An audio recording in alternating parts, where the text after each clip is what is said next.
what do you say to those who argue that algorithmic stablecoins are actually the most unstable type of stablecoins there is, and that they shouldn't even be called stablecoins? I think that type of stereotype is a perfect recipe to get wrecked. And what I like to say is that silence is a perfectly good option if stupid. If a major crisis came along, that could potentially destabilize those assumptions. Does that make Terra Luna vulnerable?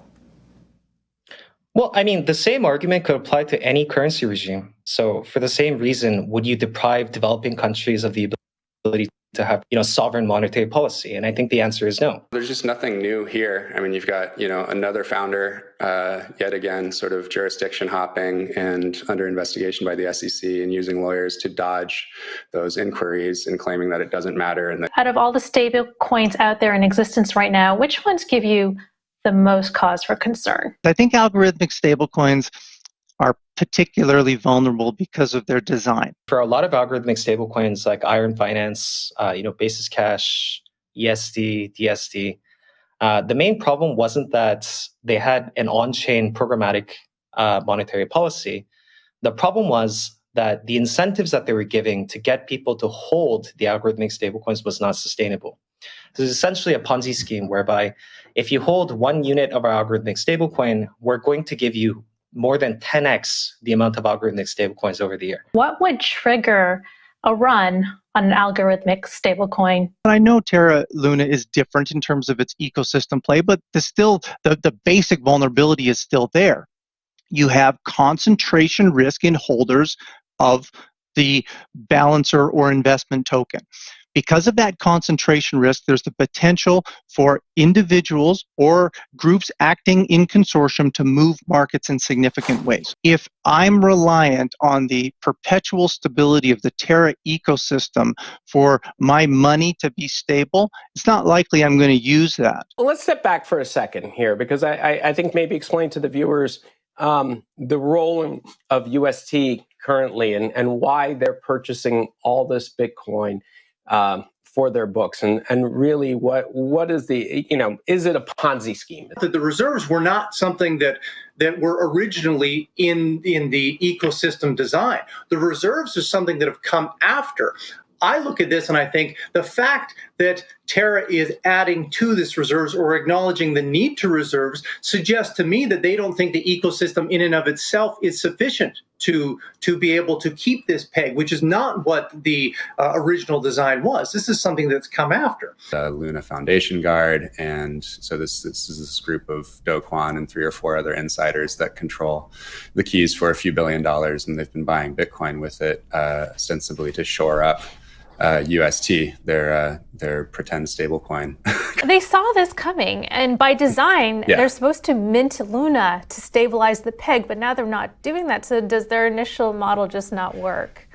Their initial model doesn't work because it causes a death spiral. There is hype, but I would also add that there are, I would venture to say, an increasing number of doubters on whether particularly the Anchor protocol is sustainable. It's all reliant on one fake, unsustainable protocol that's giving 20% interest for free, kind of like free Uber rides or free deliveries of 50% off Grubhub when they enter your market or something like that. It's unsustainable. They'll run out of money in the next couple of months. How would a collapse of this specific, stablecoin potentially lead to some sort of systemic risk?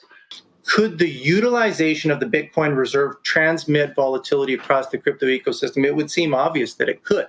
We had Do Kwon on here a few months ago. He said, well, the economics of Luna are much different than what you saw with Titan and Iron back a few months ago, which famously imploded. Is that really the case, or is that just sort of something that, he's just making up?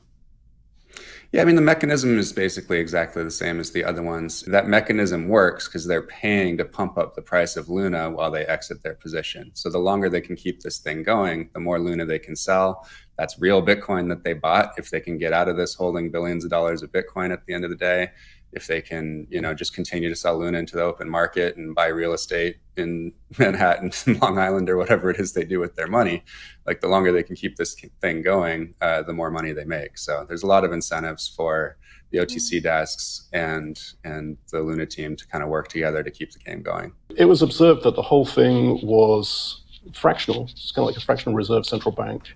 And so people have been warning that this peg could come undone if it's fractional. Everybody can see where the liquidations level are. And, selling into the market will push down the collateral, particularly the Luna token, which has, a very narrow pool of buyers and value only associated with this stablecoin. Check yourself before you get on board with supposedly bullish narratives. I think it's really important to have a critical eye and not cheerlead things just because somebody says they like Bitcoin and the narrative seems mildly bullish. I think this is probably the worst false narrative that we've seen in the Bitcoin space since the fake S2F models, which are obviously really embarrassing for Bitcoiners to try to be pushing to anybody that understood stats and math and finance. We kind of got laughed out of the room with the S2F models. And I think something like this is, equally just getting egg on the face of Bitcoiners that have been cheering on a total Ponzi scheme and a scammer. Do you eventually see algorithmic stablecoins like Terra surpassing the market cap of, say, Tether and the use of Tether? It's close to 10 billion now, so it only has to 7x, right? And what is your outlook for 2022? I think we'll get there.